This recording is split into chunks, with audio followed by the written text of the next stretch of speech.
안녕하세요. 저는 6살, 8살인 남자아이들을 키우고 있는 40대 초반의 워킹맘입니다. 애들 아빠는 40대 중반이고 맞벌이로 지내며 둘이서 벌어오는 월 수입은 세후 900만원 정도 됩니다. 그마저도 부부끼리 살면 여유가 있었을는지는 모르겠지만 집 사느라 빌린 대출금 갚고 애들 대학 등록금에 이것저것 미리 저축하고 쓰며 생활을 하다 보니 빠듯한 게 많아요. 그리고 무엇보다 넷이서 살아도 빠듯할 형편에 시어머니까지 모시고 학가하며 사느라고 추가로 지출되는 금액이 많았습니다. 입 하나 더 늘었을 뿐인데 생각보다 지출이 크더라고요. 애들하고는 한두 개 정도는 보낸 값만큼 지출이 생겨났었으니까요. 시어머니는 처음부터 저희랑 같이 사셨던 건 아니셨어요. 그런데 시아버지가 뇌출혈로 쓰러지시고 병원 들어가시면서 상의도 없이 사시던 집을 팔아버리더라고요. 그게 벌써 3년 전입니다. 멀쩡한 집 한 채를 팔아버리고는 혼자 살기 무섭고 적적하다며 짐 싸들고 저희 집으로 들어오셨던 시어머니의 무대뽀에 저는 백기를 들 수밖에 없었어요. 짐 싸들고 들어온 자기 엄마를 쫓아내기도 뭐하다며 남편은 그냥 그렇게 시어머니와 함께 사는 걸로 은연중에 합의를 내버렸고요. 정말 갑작스레 시작된 시아버지의 병치레에 시어머니와의 합가생활이었어요. 제가 맞벌이를 하느라 하루 사는 게 빠듯하고 고단함이 연속이었는데 맞닥뜨린 상황에 정말 많이 힘들었었답니다.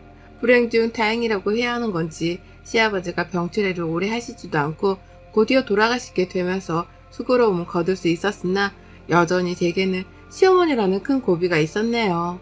결혼을 하면서 시어머니로부터 시집살이를 딱히 당하진 않았었습니다. 그냥 보통 가정이었고 보통스러운 관계였어요. 부부가 직장 다니며 너무 바빴다 보니 시댁을 먼저 신경 써볼 여유조차 없었고 남편이 알아서 시부모님께 연락을 자주 드리며 살아왔었던지라 제가 나서서 뭔가를 해야 할 필요도 없었습니다. 전 제 부모님 챙기기도 바쁜 자식이었으니까요. 하지만 집부터 팔아버리고 저희 집으로 쳐들어오시는 시어머니의 배짱을 보고 난 후로 스트레스가 이만저만이 아니었어요. 며느리를 얼마나 우습게 봤으면 합가를 하려 하는데 상의조차 안 하고 오려고 하셨나 싶어서 화가 나기도 했고요. 무엇보다 상황이 이 지경이 되었는데도 수동적으로만 시어머니를 대하는 남편의 태도에 머리가 뻗치기도 했답니다. 애들은 아직 어리고 애들 앞에서 부부싸움을 보이고 싶지도 않았지만 시어머니의 존재만으로도 싸움은 늘 일어나곤 했어요. 그리고 무엇보다 함께 살아가면서 시어머니로 인해 더 많은 지출이 생기고 더 많은 집안일이 만들어지는 걸 보며 시어머니와의 갈등이 본격적으로 시작되었네요. 미안해할 줄 모르는 시어머니의 뻔뻔함과 그 뻔뻔함에 찬물을 끼얹고 사람답게 사시라 호소를 해야 하는 저의 갈등 말입니다. 말씀드렸듯이 저희 부부가 맞벌이로 일을 하고 있다 보니 둘 다 집안일에 신경을 못 쓸 때가 많았어요. 저희 큰아이가 초등학교 들어가면서부터는 부쩍 더 집안일에 신경을 못 썼습니다. 이 학교 보내는 준비를 하는 것만으로도 정신이 하나 없는데 부부가 출근까지 해야 하는 와중에 둘째 아이도 챙겨야 했으니 그 고통은 말도 못했네요. 어디 친정에라도 부탁을 하고 싶지만 저희 친정 부모님은 지방에 거주를 하고 계셨기에 서울로 왔다 갔다 하시는 게 쉽지 않았고 시어머니는 그냥 불편하니까 부르고 싶지가 않아서 도움을 청하지도 않았어요. 그렇다 보니 주말이 되면 온전히 침대 위에서 쉰다는 생각보다는 한 주 동안 미뤄왔던 집안일을 모조리 다 끝내버려야 한다는 사명감으로 보냈답니다. 몸이 힘들어 직접 요리를 하기보다 배달음식을 시켜 때운 적도 많았어요. 집 주변 시장 같은 데를 가면 반찬도 많이 팔고 있어서 거기서 사다가 먹는 경우가 종종 있었고요. 이건 다 저희 부부가 너무 바빴으니까 어떻게든 숨 좀 쉬고 살려고 해본 저희 편의 생활이었습니다. 누가 대신 반찬을 만들어주는 것도 아니고 애들을 봐줄 것도 아닐 텐데 제가 어떻게든 조금이라도 더 편하게 지낼 수 있는 방법을 찾은 끝의 결과였어요. 하지만 시어머니가 학가를 하려고 쳐들어오시고 나서부터 이런 편의 생활은 모조리 다 끝이 나버렸습니다. 쫑이 나버린 거예요. 시어머니가 밖에서 음식도 못 사오게 하고 배달 음식은 애들 키가 안 큰다면서 시켜 먹지도 못하게 했었거든요. 그 흔한 치킨 한 조각조차 말입니다. 저희 애들 아빠 키가 좀 작은 편이에요. 제 키는 170인데 애들 아빠 키가 170이라 제가 밖을 나가더라도 힐을 잘 못 신습니다. 애들 아빠가 뭔 말을 안 하더라도 스스로 여자보다 작다며 기주고 하거든요. 근데 그걸 시어머니가 마음에 담고 계셨던지 부쩍 우리 애들 키 안 크면 책임질 거냐는 소리를 해가시면서 음식 먹이는 걸 단속하시더라고요. 지들 아빠 닮아서 안 크면 어쩔라 그러냐면서 밖에서 반찬을 사온 거면 이걸 어떻게 믿고 먹냐 요즘 애들은 라고 쓴소리를 날리셨답니다. 배달 음식은 애초에 시키려고 할 때부터 핸드폰 집어넣어라 집에서 밥해라 라고 하며 단속을 하신 바람에 배달 어플을 켜지도 못했고요. 그렇다고 시어머니가 직접 반찬이나 밥을 해주시는 건 또 아니었습니다.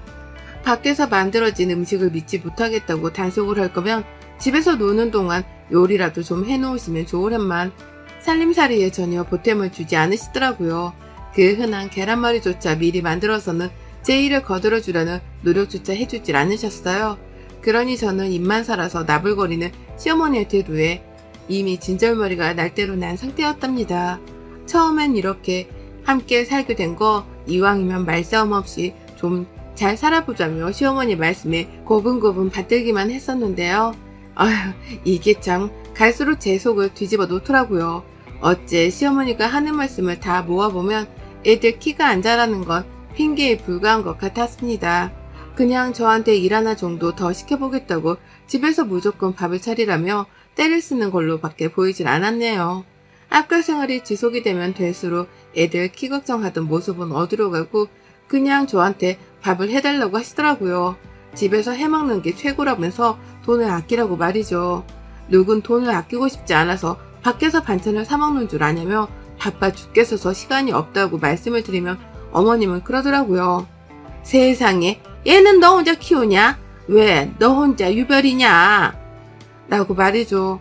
애초에 이해라는 걸 바라지도 않았지만 매번 꺼내는 말마다 제 빈정이 뚝 떨어지게 하는 말뿐이었습니다.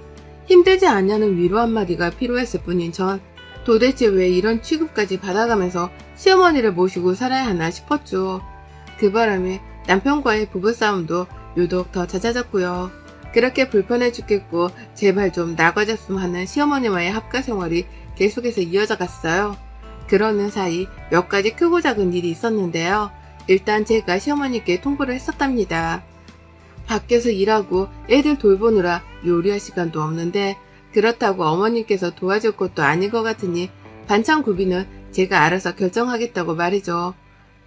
또다시 거면 그 시간에 직접 반찬 하나라도 만들어 놓으며 이 집안에 계시는 이유 좀 보여달라고 하니 입을 꾹 다물고는 불만 가득하다는 표정을 지어 보이면서 방 안으로 들어가더라고요. 그래서 그때부터 전 대놓고 욕먹을 각오를 해가면서 시장에 가다가 반찬을 사왔습니다.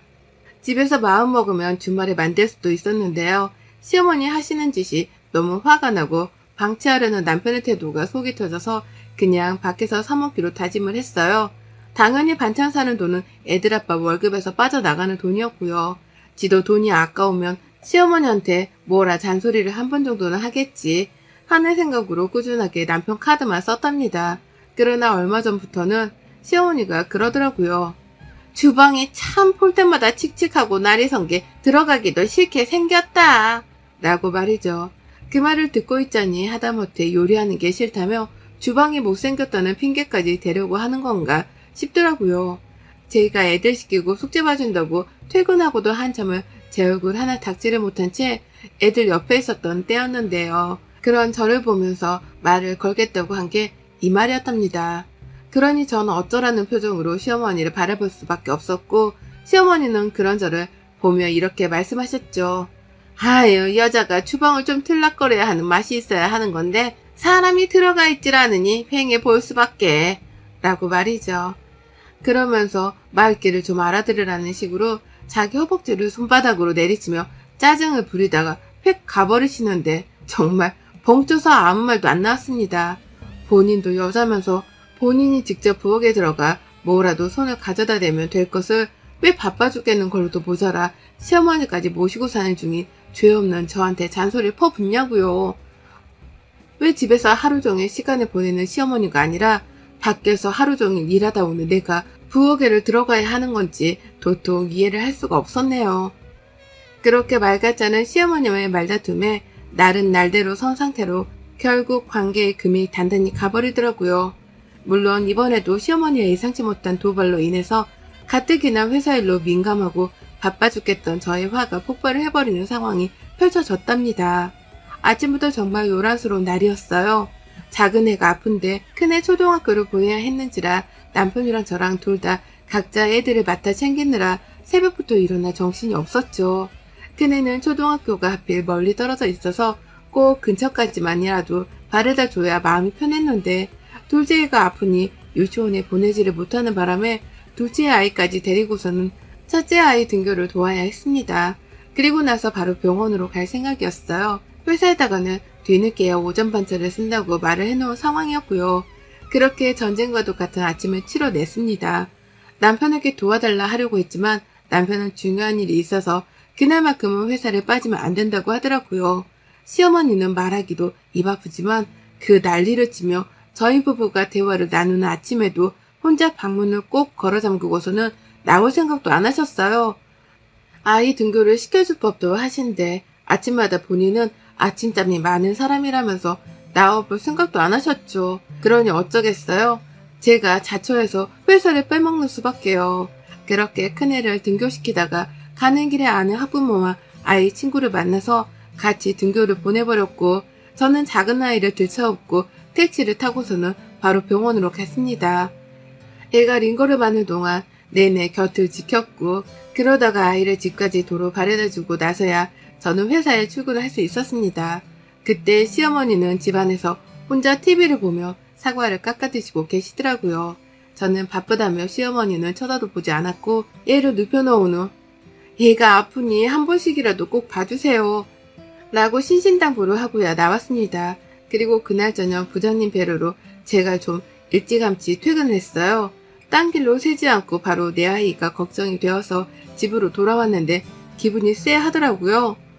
집으로 오는 길에 쓰레기장을 지나치는데 기분 탓인 건지 그냥 유난히 쓰레기 봉투가 많다며 시선이 한 번에 갔었거든요. 그리고서 집에 왔더니만 내 집 부엌이 텅 비어져 있는 겁니다. 말 그대로 부엌이 텅텅 비어져 있었어요. 당연히 시어머니가 아무것도 만들어 놓지 않았을 거란 생각을 했기에 아픈 작은 애한테 죽이라도 끓여주려고 곧장 부엌으로 갔는데요. 그 무슨 미니멀리즘을 한다는 미니멀 유튜브에 부엌과도 다름이 없었을 정도로 아무것도 남아있질 않더라고요. 제가 무소유를 실천하는 사람도 아니고 미니멀리즘엔 더더욱 관심도 없는 사람인데 제가 봐도 너무하다 싶을 정도로 냄비 하나 남아져 있질 않았습니다. 싱크대 위에 선반이 있으면 그 위에 밥 해 먹을 때 쓰는 냄비가 있어야 하거든요. 얘들 밥은 삼시세끼 먹여야 하는 거니까 그때마다 제가 요리하면서 쓰는 조리도구 같은 것들도 다 주변에 있어야 했고요. 이를테면 스테인레스, 집게나 후라이팬 같은 거 말입니다. 근데 정말 아무것도 선반 위에 없더라고요. 그러니 저는 내가 꿈을 꾸는 건가 싶어서 눈만 껌뻑거리다가 뒤늦게야 실종된 주방 도구들을 찾겠다며 주방을 뒤지기 시작했죠. 상부장이며 하부장이며 정말 눈에 보이는 대로 서랍을 열어가면서 주방 도구들을 찾았습니다. 베란다로도 뛰어가서는 혹여나 어딘가에 시어머니 혹은 애들이 장난친다고 숨겨놓은 건 아닐까 싶어 막 뒤졌죠. 하지만 끝까지 보이질 않았습니다. 제 주방 도구들이 말이죠. 그리고 뒤늦게야 어머님 라면서 시어머니를 부를 생각을 했네요. 여기 있어야 할 것들이 어딜 간 거냐고 하면서 시어머니를 부르자마자 추궁을 시작했죠. 가뜩이나 새벽부터 아픈 애 끌어안고 병원에 데려가느라 힘이 들 대로 힘든 하루였는데 퇴근을 하고 나서도 일이 생긴 것만 같아 신경은 예민해질 대로 예민해진 상태였습니다. 그런데 제가 불러서 대답을 해달라 물어도 시어머니는 혼자서 별 요란을 다 떤다는 표정으로 요동없이 절 보더라고요. 그리고는 말씀하셨죠. 내가 말했잖아. 주방이 너무 안 이쁘다고 칙칙하고 쇳덩어리 같은 걸로만 채워져 있는 게 보기도 싫고 네가 그래서 부엌에 들어가는 걸 싫어하나 싶기도 하고 그래서 그냥 있던 건 싹 다 버렸다. 내일 퇴근하면서 나무 용기 같은 걸로 예쁘장한 것들 좀 새로 사와라. 라고 말이죠. 와, 어머님이 글쎄 기존에 있던 멀쩡한 주방 용기들을 못생겼다는 이유만으로 내다 버렸다는 말씀을 하신 겁니다. 새 제품을 사들이면 며느리가 주방이 예뻐져 주방 일하는 맛이라도 들려 하지 않을까 싶어서는 제 허락도 없이 자기 멋대로 말이죠. 그게 돈도 돈이었어요. 주방 용기들 세트로 한 번에 사는데 푼돈이 들어가는 것도 아니고 무엇보다 너무 멀쩡했던 제품들이었는데 그걸 싹 다 상의도 없이 버렸다고 생각을 하니 천불이 났답니다. 내 집에 쳐들어오실 때에도 며느리한테 허락 따위는 구하지도 않더니만 이제 하다 남의 살림살이에 손을 대는 데에도 허락을 구하지 않고 가져다 버릴 생각을 하셨다니 더 이상 제가 시어머니를 봐준다거나 아량을 베풀 만한 상황은 아니었어요. 이거 뭐 맞짱이라도 떠야 하는 건가 싶어 잠시 머릿속이 어질어질했는데요. 저는 저만의 방식으로 시어머니를 엿먹이기로 마음을 먹었답니다. 새로 부엌을 채우라는 시어머니의 말씀을 그대로 씹어버리고는 아이를 데리고 밖을 나갔어요. 본죽집에 가서 아이들한테 남이 만들어준 값비싼 죽을 먹였고 결제는 물론 남편 카드로 했습니다. 집에 돌아와서는 아이들만 놔둔 채 바로 또 마트를 갔어요. 그리고는 마트에서 파는 만들어진 반찬들을 10만원어치 넘게 구매를 했습니다. 물론 가족 구성원 5명이서 며칠이면 다 헤쳐먹을 양에 불과했는데요. 상관없었어요. 계속해서 그렇게 반찬들을 사고 밖에서 밥을 사 먹으며 남편의 카드를 쓸 생각이었어요. 이유는 하나, 시어머니가 요리를 못하도록 용기들을 죄다 허락도 없이 가져다 버린 탓이었고요. 그렇게 저는 무려 2주나 넘게 그 짓을 반복했습니다. 아침에 출근을 할 때에는 미리 사놓은 반찬에다가 햇반을 꺼내서 애들한테 줬고요. 퇴근하고 나자마자 애들 둘만 데리고서는 밖을 나갔어요. 혹여나 우리 애들 영양 상태가 안 좋아지면 어쩌나 싶어서 저녁마다 한우고기며 갈비집, 돼지고기집에 데려가서 고기를 먹였습니다. 물론 그때도 결제는 남편 카드로 했고요. 제가 자꾸만 밖으로 겉돌면서 부엌에는 아예 들어갈 생각도 안 하려 하니 남편이 먼저 화를 내더라고요. 도대체 요즘 무슨 일이길래 자꾸만 퇴근하고서 애들을 데리고 밖에 나가 밥을 먹냐고 말이죠. 하지만 전 꿈쩍도 않고 대답도 안 했어요. 그저 이렇게 쏘아대면서 입을 먼저 닫았죠. 눈이 있음 부엌을 가서 봐. 집주인 허락도 없이 주방용품을 가져다 버린 니네 엄마한테 가서 먼저 물어봐. 도대체 왜 그러는지 라고 말입니다. 그러면 또 남편은 시어머니한테 가서 도대체 왜 마음대로 그걸 가져다 버려서 며느리랑 사이가 틀어지려 하시냐며 원망을 했고, 그러면 또 시어머니는 그렇다고 밖에 나가서 지들끼리 밥을 사 먹어? 싸가지 없는 것 라고 하면서 남편에게 제 욕을 날렸답니다. 그리고 배가 고픈지 혼자 냉장고도 자주 뒤졌고 사놓은 반찬이 떨어졌기라도 하면 어쩔 줄을 몰라 하셨어요. 깔아놓은 배달앱도 없고 사용할 줄도 모르는 건 당연하고, 그렇다고 며느리한테 밥을 차려달라 할 수도 없는 노릇이니 혼자 궁핍스러워 하셨죠.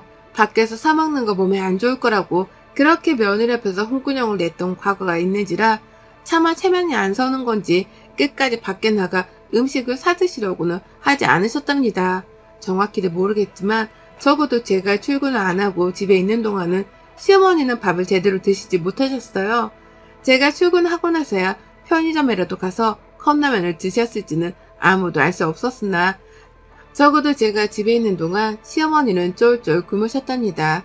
본인도 자존심이 있어서는 먼저 배고프단 말을 안 하셨고요. 그렇게 전 2주가 넘던 그 시간 동안 애들만 데리고서는 우리 셋이서 입호강을 했어요. 날짜별로 다른 고깃집을 다니고 이색 음식을 사 먹으면서 남편 돈을 썼고요. 애들은 애들대로 맛있다고 좋아라 하고 그냥 우리 셋이서 시어머니의 도발 하나로 인해 완전히 입호강을 하고 살았습니다. 당연히 출근하면서는 애들한테만 밥을 먹이고 남편의 아침도 챙기질 않았어요. 일부러 애들 아침만 만들어주려고 하루치의 반찬만 사간 적도 있었죠. 그러니 슬슬 남편이 먼저 저에게 기어오더라고요. 자기야, 내가 퇴근하면서 주방용품 새 걸로 사올게 라고 하며 어떤 스타일의 용기를 원하는지 출근 도중에 문자를 보내오기도 했고요. 주방용품을 왜 나한테 물어? 내가 주방에서 근무하는 사람도 아닌데 너도 요리할 수 있잖아. 네가 직접 요리해서 먹을 건데 네가 알아서 사봐 라고 답장을 했더니 남편이 깨갱하고서는 대답을 하더라고요. 나도 요리할 거야. 아침마다 밥을 제대로 못 먹고 출근했더니 너무 힘들어서 이제라도 내가 아침은 차릴 테니까 뭐 화난 거 있으면 이제 다 풀자, 응? 정확히 이렇게 말을 하면서 저한테 화를 가라앉히라 애원을 했답니다. 본인이 아침은 직접 차릴 수 있다고 제 말에 다 동의를 하니까 이제는 더 이상 밥 가지고 서로 투쟁을 하지 말자고 말이죠. 그러면서 마지막에 은근슬쩍 대답하더라고요. 그리고 당신 지난 몇 주 동안 밖에 나가 저녁 사 먹는다고 돈을 얼마나 쓴 줄 알아? 우리 둘 다 월급쟁이고 언제 퇴직할지도 모르는데 그렇게 돈 쓰는 건 아니잖아? 라고 말입니다. 그래서 제가 바로 전화를 걸어서 말을 해줬어요. 너 말 한번 잘했다. 우리 둘 다 월급쟁이고 언제 퇴직할지도 모르는데 그런 형편인 거 뻔히 하면서 니네 엄마를 내 허락도 없이 데려온 건 아니잖아? 내가 니네 엄마 노후까지 책임져야 해? 니네 엄마 노후까지 책임지고 살고 싶음? 이제 너 혼자 살면서 너 혼자 효도하고 살아.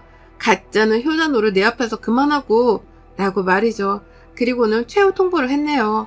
시어머니가 내 집에서 나가실 때까지 네 카드를 계속 쓸 거라고 말이죠. 시어머니가 갑자기 나가시는 게 힘드시다면 봐주기는 할 건데 제발 내 집에서 얹혀 사는 미안함이라도 보이게 하라고 말입니다. 요리를 하든 애들 등원 등교를 도와주든 뭐든 좀 사람 구실 좀 하고 살라고 남편한테 따져 물었어요. 노인네가 나이 들어 염치 없는 걸로도 모자라 행동 하나하나가 어쩜 그리 파렴치하냐며 말이죠. 주방 용기도 버린 사람이 도로 사놓게 하라면서 네가 결제하면 내 손에 죽을 줄 알아? 라고 악담을 퍼부었습니다.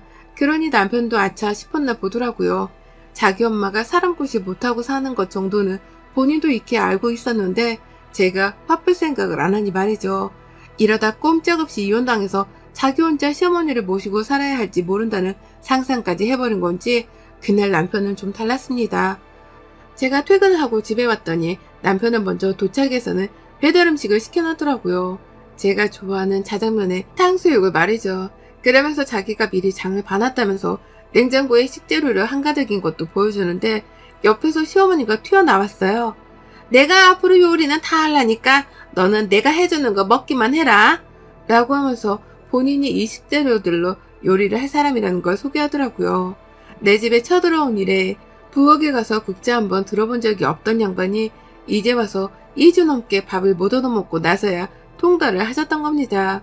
그렇게 사먹는 반찬이 별로라고 말하시던 양반이었는데 갑자기 내가 정 만들기 힘들면 밖에서라도 반찬을 꼭 구비해 놓으려니까 걱정 말고 라면서 스스로 기어 제 기분을 맞추려 하셨답니다. 세상 미안해 죽겠는 어린 양 마냥 옆에 와서 남편의 말에 조곤조곤 거들어가면서 자기가 요리를 할 거라는 걸 몇 번이고 어필했어요. 그러니 나가서 아들카드 쓰며 사먹는 것도 그만하라고 땅바닥을 쳐다보고 말씀하셨죠. 그거를 보고 있자니 시어머니가 먼저 백기를 들었다는 사실이 와 닿았습니다. 오죽했으면 저 자존심 강하고 콧대 높던 시어머니가 바닥을 쳐다보며 자기가 요리를 하겠다 나부를 떨어댈까 싶더라고요. 퇴근을 하자마자 시어머니한테 태도를 똑바로 하라고 닥달을 해줬을 남편의 성의도 상상이 되어 내심 흐뭇했고요. 왜 진작 이렇게 기어서 내 비위를 맞춰주려 하질 않았나 싶어 시어머니께는 새삼 뒤끝이 발동을 하려 했지만 저도 우리 남편 월급 모으는 걱정은 해야 하는 처지였기에 그쯤에서 외식 혈전은 그만두기로 했답니다. 그리고는 어머님이 요리를 하실 거라는 말에 몇 번이고 말도장을 찍으며 확인을 했고요. 그때부터 지금껏 저희 집안의 부엌 풍경은 제법 바뀌었답니다. 시어머니가 집안의 요리를 완전히 떠맡게 되었거든요. 남편은 애들 등원에 등교를 도와주고 저는 그냥 퇴근해서 애들 밥 먹는 거 돕고 숙제하는 것만 도와가며 전보다 훨 바쁘게 살고 있답니다. 저 이제서야 좀 두 다리 뻗고 몸 편하게 살고 있어요. 시어머니는 내 도우미 아주머니에 불과하다고 꾸준히 취급을 하면서 밥을 얻어먹기만 하는 중이고요. 혹시라도 어머님이 또 게으름을 피우실까 싶어서 여태껏 저는 남편의 카드를 핸드폰 케이스 안에 챙기고 다니는 중이랍니다. 언제든지 애들 불러다 밖에서 우리 새끼리만 외식을 하며 돈을 쓸 준비태세를 갖추기 위해서요. 또 내 속 뒤틀리게 하면 한우집에라도 당장 가 고기를 털어 먹을 겁니다. 여러분의 생각은 댓글로 남겨주세요. 오늘도 시청해주셔서 정말 감사합니다. 안녕하세요 구독자님들. 저는 결혼 1년차 33살 초보 주부예요. 부디 제 사연이 잘 전달되길 바라며 바로 사연을 시작하겠습니다. 남편이랑 저는 동갑내기 커플입니다. 대학 때부터 오랜 시간 동안 교제를 하다가 결혼의 연을 맺었고 그로 인해 두 사람은 서로를 참 특별하게 생각하는 편이었어요. 인생의 거의 반을 함께 보내가고 있는 것이었기 때문에 서로가 서로에게 특별하다고 여길 수밖에 없었죠. 오래도록 교제를 해오다 보니 저희는 서로의 가족들도 자신의 가족만큼 잘 알고 지내왔습니다. 제가 저희 집에서 외동딸이었는데요. 남편은 저희 부모님께 친아들만큼 생각해 잘해줬고 예쁨 받겠다고 일부러 나서서 안부 연락도 하는 등 참 다정하게 굴어줬습니다. 안부 연락도 하는 등 참 다정하게 굴어줬어요. 그러니 저도 남편이 내 부모님께 잘하는 만큼 잘해야겠다 싶어서 남편의 가족들에게 똑같이 잘 해줘보려 했고요. 실제로도 시부모님하고는 연애 시절 꽤나 돈독하게 지냈습니다. 시부모님도 가족 행사가 있을 때 저를 여러 번 초대해 주셨었고 가끔 문자를 주고받거나 얼굴 뵙고 밥을 먹으면서도 지냈어요. 그럴 때마다 남편에게 하나 있는 여동생인 시누이도 한 번은 꼭 만났고요. 저희 시누이는 저보다 2살이 어렸습니다. 저하고는 다른 게 참 많은 친구였어요. 처음엔 낯을 가리는 집, 말도 없고 눈도 잘 마주치지 않길래 내가 어려운 건가 싶어서 굉장히 조심했습니다. 시부모님 눈치가 아니라 시누이 눈치를 보면서 말도 최대한 잘 가려서 꺼내곤 했고 괜시리 시누 얼굴 보며 웃긴 얘기에 반응을 하며 시누이하고 교류를 한번 해보겠다고 어지간히 노력을 했었어요. 하지만 그러면도 쉽사리 웃음이나 눈빛을 주지 않던 시누이가 저 결혼한다고 하면서부터 점점 말을 하기 시작하더라고요. 먼저 밥 먹자고 연락을 해오기도 했고 자기 옷 사러 가는데 같이 쇼핑을 가지 않겠냐면서 절 불러내기도 했었습니다.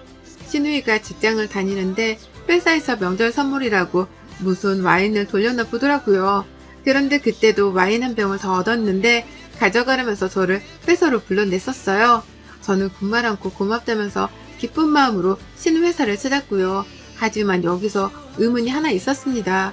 신우를 만나면 만날수록 친해져서 기쁘다는 생각보다는 내가 왠지 호구가 되어 신우이한테 잡혀 살고 있는 것만 같은 껄끄러운 기분이 드는 게 의문이었죠. 신우이가 저한테 먼저 말을 걸어주거나 불러주며 친근하게 대해주기 시작한 것이 너무나도 고마웠는데요. 왠지 불러낼 때마다 제가 돈을 더 많이 쓰고 제가 더 먼 거리를 이동하거나 시누이의 짐까지 들어주는 등 호구짓을 하고 있더라고요.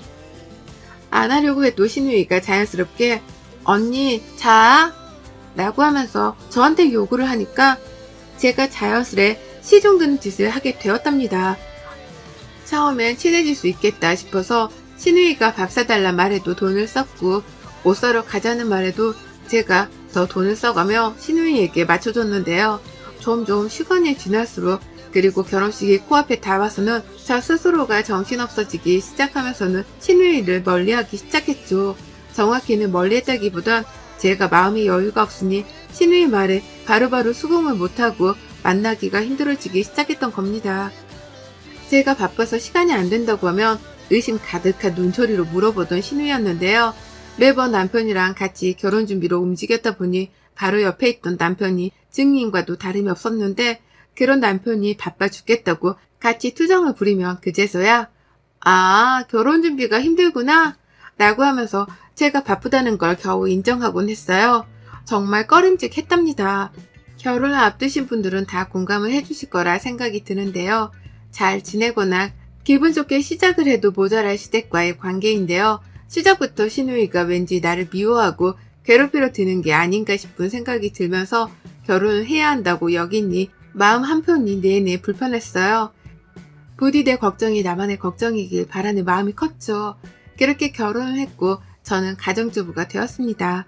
원래도 직장을 다니지 않고 있었기에 결혼을 했다고 해서 갑자기 가정주부를 자처하는 건 결코 아니었습니다. 저희 부모님이 식당을 하는데 장사가 코로나 시국에도 어렵지 않게 잘 되어서 제가 알바 겸 매니저로 자주 출퇴근을 하고 있었고요.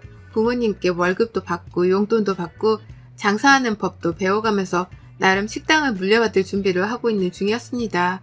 참고로 저는 식당 일이 그리 적성에 맞는 편은 아니어서 지금은 장사법만 배우고서 나중에는 요리하는 분이나 알바를 고용해 직원 위주로 식당을 운영할 생각이었고요.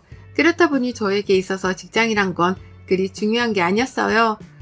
부모님 덕분에 금전적으로 여유있게 자랐고 대학원까지 나와서 바로 취업 걱정보다는 그냥 마음을 비우고 하고 싶은 걸 하면서 살았으니까요. 그와 반대로 남편은 가정 형편이 그리 여유 있지 않았습니다. 대학까지는 시아버지가 재직하시던 회사에서 등록금이 나온 바람에 탈 없이 졸업을 할 수 있었지만 아버님이 이내 회사도 퇴직도 하셨고 더 이상의 수입이란 게 없던 집이었는지라 취업 스트레스가 참 컸었어요. 시어머니도 가정주부로 계시고 시누이도 당시엔 여전히 학생이었다 보니 남편이 혼자 가정을 빨리 일으켜야 한다는 생각으로 미친 듯이 노력을 했죠. 그 덕에 지금은 대기업에 재직 중이고요. 아무튼 저와 저희 남편의 상황이 너무 달랐다 보니 저와 결혼하겠다는 계획이 들기 전까지도 남편에게 저희 집안에 대한 말을 최대한 아꼈습니다. 그저 부모님이 조그만 가게를 하고 있고 나는 나대로 일을 알아보고 있다는 말을 둘러대기만 했었어요. 그러다가 결혼을 하면서 공개를 했고요. 그런데 생각을 해보니까 시누이가 저한테 말을 걸어주고 같이 쇼핑이든 뭐든 하자고 불러내기 시작한 데가 그 비슷한 시기더라고요. 그 시기부터 시누이가 저를 사람 대접해주기 시작한 겁니다. 이걸 결혼하고 난 후에도 조금씩 눈치를 챘었어요. 하지만 그래도 우리가 가족이 되었는데 설마 시누이가 나의 집안 문제로 돈이라도 뜯으려 하겠나 싶었습니다. 그렇게 나름 마음의 체념을 하면서 시누이를 시부모님과 다를 것 없이 시댁 식구로서 존중하고 챙겨주려 했는데요. 시누이가 또 달라졌더라고요. 연애를 하던 중 저에게 낯을 가리고 거리를 두던 그 시누이의 모습으로 다시 돌아온 겁니다.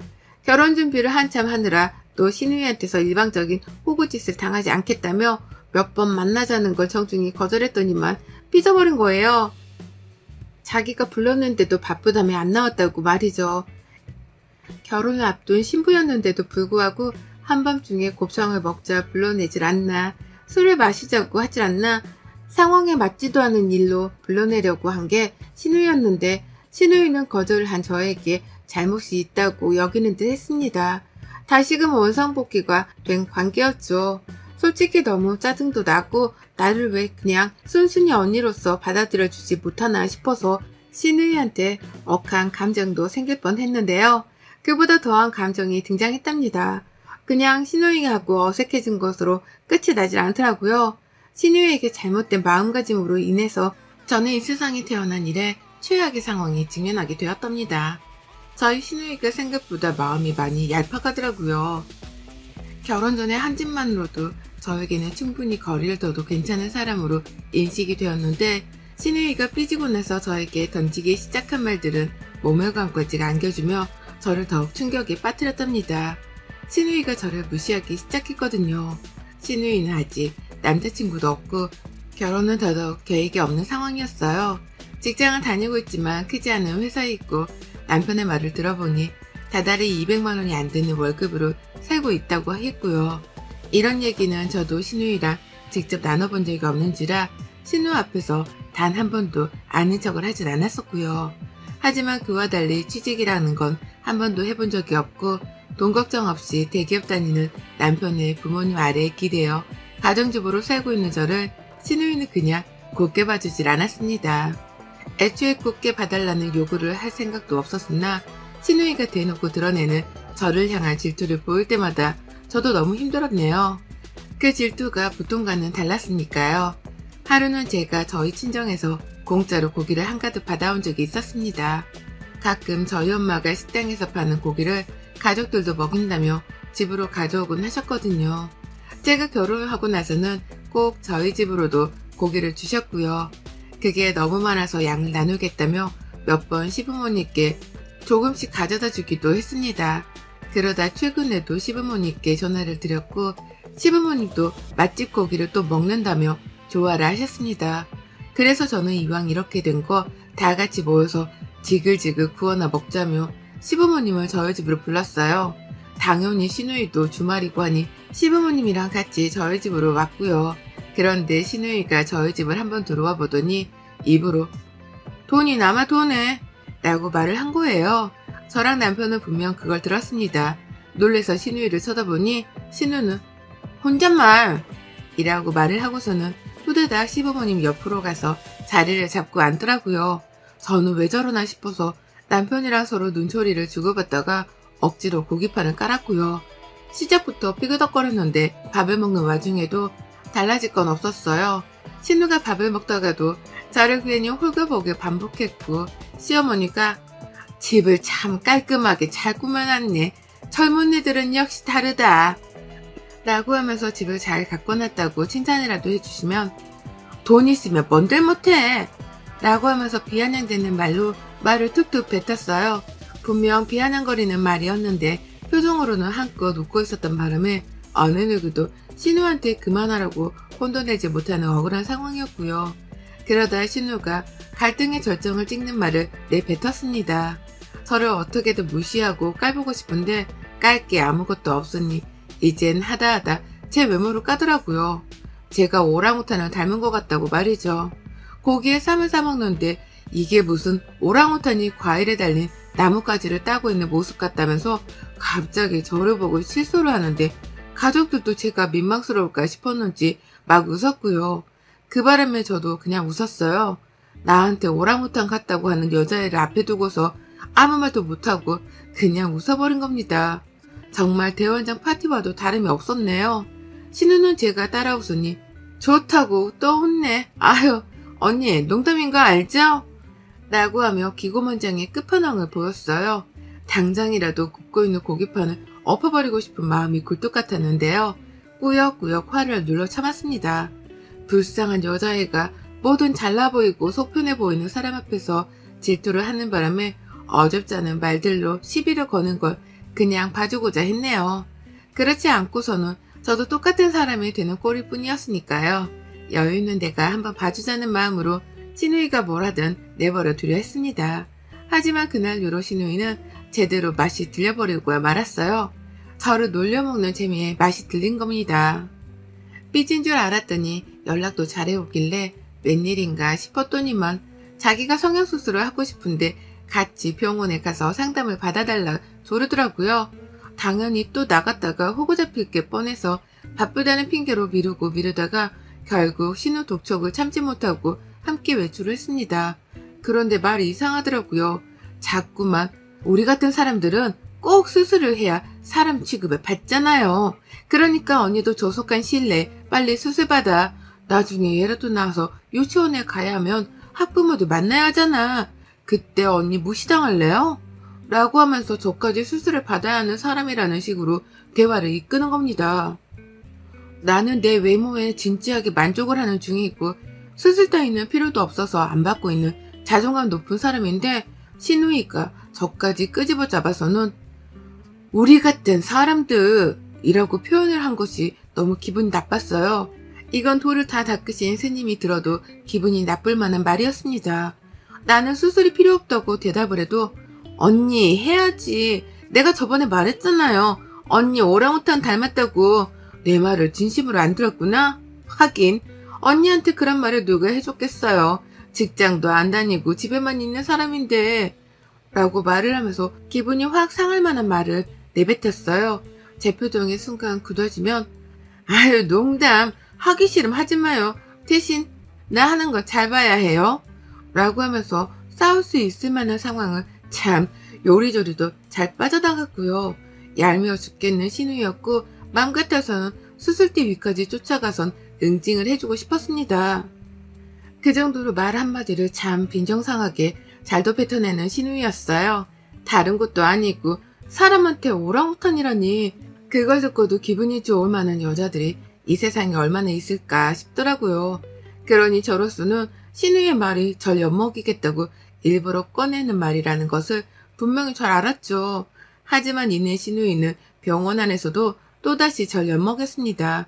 상담을 받으러 갔더니만 상담 직원 앞에서 제 견적을 물어보는 거예요. 입이 튀어나온 것도 보기 싫고 차라리 턱이라도 깎았으면 하는데 이 언니 견적은 어때요? 턱은 비슷한가? 라고 하면서 급기야 제 얼굴에 직접 자기 손까지 들이밀면서 제 턱을 살살 만지는데 그러면서 뭐란 줄 아세요? 역시 이건 자연산 턱이지? 자연산이라 튼튼한 것 좀 봐. 내가 아까 오랑우탄이라고 한 말 취소. 언니는 오늘부터 개그맨 그 누구냐? 걔 있잖아. 턱 큰 사람. 이라고 했습니다. 저한테 또 오랑우탄 소리를 꺼낸 걸로도 모자라 취소라더군요. 이제부터 턱이 큰 개그맨 아무개씨라고 부르겠다고 하면서 말이죠. 그 바람에 앞에 앉아있던 상담원 분도 A상인 건지 아니면 진심으로 웃긴 건지 저와 신우이 둘을 번갈아 쳐다보면서 웃더라고요.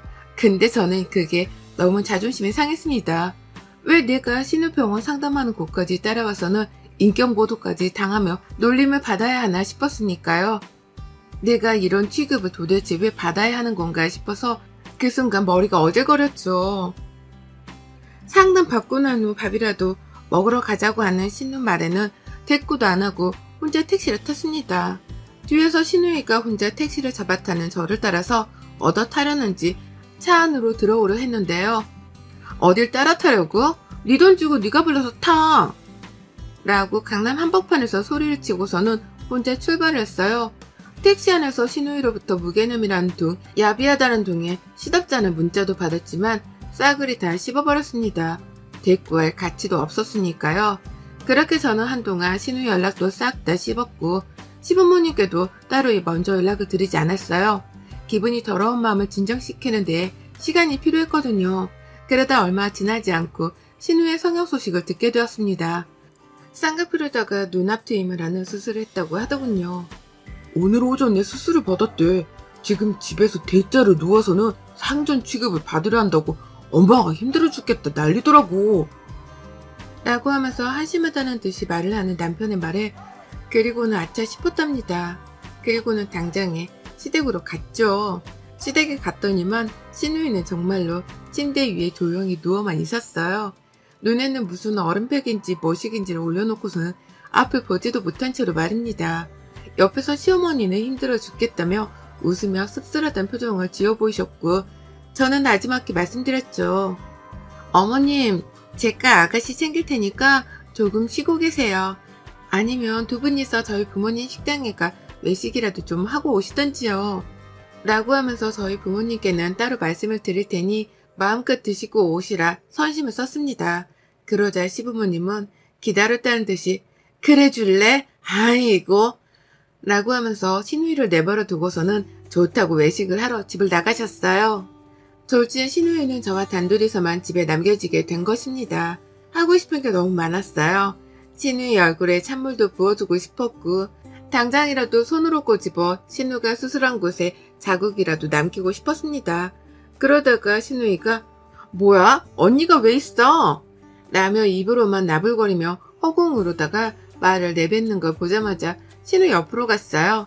그리고 말했죠. 와, 수술을 정말 했네? 뜯어 고친다고 뭐 얼마나 대단히 이뻐질란가는 모르겠지만 이렇게 누워있는 거 보니 기대는 된다. 호박에 죽는다고 수박되는 것도 아니라는 걸 내가 널 보면 알 수 있겠네.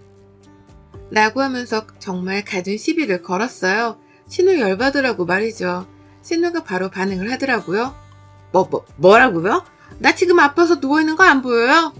라고 하면서 자기가 아프니까 절대로 건드리지 말라고 화를 내게 하면 수술 자국 망가지네 뭐네 하면서 막 애원을 했어요. 말로는 애원했지만 행동은 꼭 마음 같아선 저를 때리기라도 하겠다는 듯 위협적으로 허공에다가 손을 휘둘러 댔고요. 그런 모습을 보고 있자니 신우가 잠시 수술 후유증으로 인해서 저에게 일시적인 휴전을 요구하는 건가 싶었습니다. 하지만 전쟁 중 일반적인 휴전 통보란 있을 수 없는 일이었죠. 저는 신우 뜻대로 해준 마음이 없었답니다. 그래서 전 신우이의 옆에 들러붙어 계속해서 시비를 걸었어요. 신우 화장대에 있던 향수를 뿌려댔더니만 신우이가 비싼 거 아깝다고 그만 뿌리라 소리를 지르더라고요. 이게 약점이구나 싶어서 신우 들으라고 향수병 누르는 소리를 반복해 내면서 엄한 향수를 방 안에 뿌려댔습니다. 아가씨는 꼭 이러더라. 밖에서 나 불러서 내 돈 쓰는 건 안 아까워했으면서 내가 아가씨 물건 좀 만지는 건 아까워요? 이상한 논리네? 그러면 안 되지. 라고 말하면서요. 방 안에 지독하게 향수가 가득한데 아가씨는 이미 열이 받아서 씩씩거리면서 내가 당장 내 방에서 나가라고 했어요. 당장 나가! 라고 소리를 질렀어요. 목이 터져라 소리를 질러대는 바람에 하마터면 죽어있는 사람이 일어난 줄 알고서 기겁을 할 뻔했을 정도였습니다. 하지만 전 그 자리에서 아가씨 책상서랍 여는 소리, 적은 월급으로 탈탈 털어서 샀을 값비싼 화장품들을 열어대는 소리, 아가씨의 옷걸이를 뒤지고 옷을 만지는 소리 등 아가씨 물건이란 물건에 손을 대는 소리를 자유자재로 냈어요. 여기저기 소리를 내면서 아가씨 심기를 건드리던 중 급기야 아가씨가 힘이 빠진 건지 애원하며 또 매달리더라고요. 나 진짜 이러다 눈에서 실밥 터져 언니. 제발 그만해요. 라고 말이죠. 하지만 전 이번에도 그런 마음이 없었답니다. 그간의 날 호구로 잡다 못해 오랑우탄이라는 막말을 해대며 무시했던 신우이를 봐주마음이 1도 없었네요. 그래서 결국 아가씨의 눈에서 피눈물이 나오게 할 결정적 한 방을 터뜨렸습니다. 아가씨 귀에다가 딱 한마디를 했죠. 아휴, 향수를 다 뿌렸네. 이거 가격 꽤나 나오는 걸 텐데. 라고 말이죠. 그랬더니만 아가씨가 숨도 안 쉬고 벌떡 일어섰어요. 눈에 있던 얼음벽을 빼내고서는 눈을 희멀건하게 뜨는데 와, 수술을 막 하고 나온 사람이라 그런지 퉁퉁 부어서는 정말 저도 못 알아볼 정도더라고요. 그런 아가씨 앞에서 저는 정말로 제가 다 뿌려버리고만 향수 곤병을 보여줬습니다. 그러니 아가씨는 제 손에 들린 향수병을 받다가 그 뒤에 뚜껑이 죄에다 열려있는 화장품 통들까지 보고야 말았죠.